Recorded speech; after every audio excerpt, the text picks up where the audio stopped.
rater. C'est à cause de madame. À force de faire plaisir, de faire plaisir aux femmes. C'est ça, voilà ce qu'elle a dit.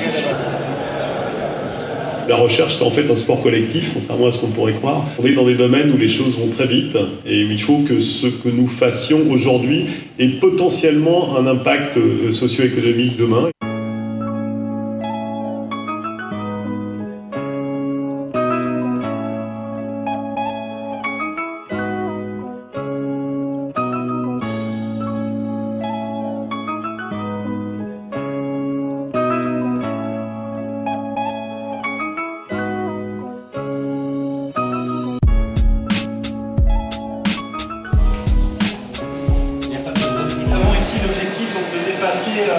Les 30% de rendement de conversion, on va combiner deux cellules photovoltaïques qui vont chacune absorber une partie différente du soleil, l'une plutôt le bleu, l'autre plutôt le rouge.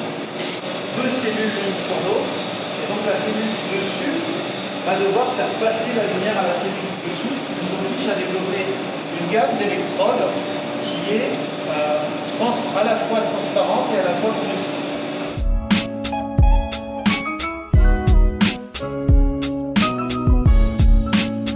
Maintenant à la limite de ce qu'on peut faire sur les technologies actuelles, d'où la nécessité de passer un cap et de rajouter, de vraiment faire une percée technologique, et c'est ce qu'on cherche tous à faire avec ces technologies tandem. Nous sommes aujourd'hui à une échelle de recherche et développement, nous sommes plutôt sur des objets de l'ordre de centimètres carrés, et nous travaillons en parallèle évidemment à reproduire nos résultats sur des substrats de plus grande taille.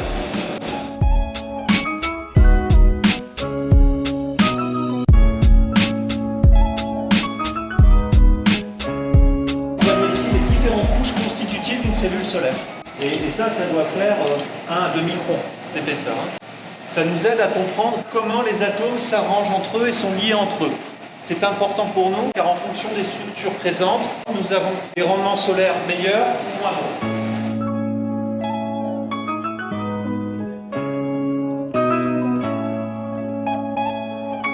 On est sur un produit qui est extrêmement bas en coût.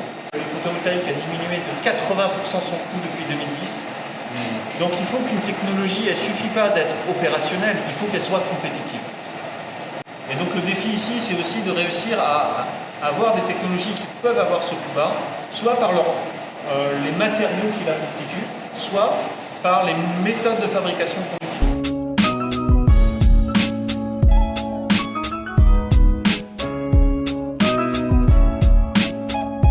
Nous avons un premier système de stockage d'électricité à usage résidentiel qui tourne aujourd'hui dans une maison individuelle depuis quelques mois en Normandie. Et nous développons ici finalement déjà la prochaine génération que nous espérons industrialiser et pour lesquelles nous espérons lancer une ligne de production d'ici 2 ans pour une commercialisation d'ici 3 ans. C'est du zinc air, ça utilise l'oxygène de l'air pour faire entre guillemets respirer la batterie, c'est-à-dire quand on la décharge, elle utilise l'oxygène de l'air, et quand on la recharge, elle libère cet oxygène, c'est un cycle d'oxygène. Le zinc air a des avantages impressionnants qui sont en matière de performance de pouvoir utiliser la totalité de la batterie. C'est pas une batterie qui perd ses moyens si on la déstocke complètement, donc ça c'est un premier atout. Le deuxième atout qui est énorme, c'est le coût, puisque nous utilisons des matériaux peu onéreux et disponible, ce qui est important aussi. C'est une batterie qui est sûre, qui n'a pas de risque d'inflammation, d'emballement thermique. Et donc ça, c'est un atout très fort pour les placer, par exemple, en cible dans des usages résidentiels, dans des maisons ou dans des bâtiments. On peut tenir 6 heures, 10 heures, 12 heures, 24 heures. Là, pour le coup, on a beaucoup de latitude sur la durée de décharge. On ne saurait pas la charger très vite, en revanche, on ne saurait pas la charger en 1 heure. On a bien besoin de la journée de temps éclairé. Et typiquement, de les charger pendant toute la journée avec les panneaux solaires et de les décharger pendant toute la soirée, toute la nuit, de façon performante. Voilà, et elles seront recyclables. Parce que le zinc est recyclable et les filières industrielles de recyclage du zinc sont déjà en place. Donc on est très confiants par rapport à ça également.